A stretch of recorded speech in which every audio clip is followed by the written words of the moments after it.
Hello বন্ধুরা, welcome to my Facebook channel. শুভ দুপুর। আমাদের বাড়িতে কি রান্না হয়েছে দেখুন। ভাত, কাতলা মাছের সর্ষে পোস্ত, চিংড়ি মাছের মালাইকারি, আমড়ার চাটনি।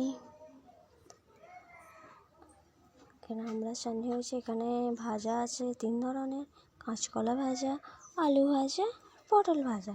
3 ধরনের ভাজা হয়েছে।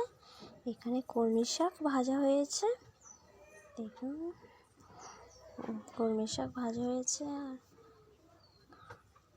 এখানে পায়েস হয়েছে।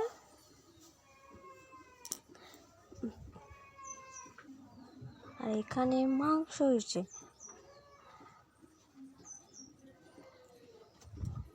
দেখুন, এটা আমাদের পাকা বুড়ি একটা। আর এখানে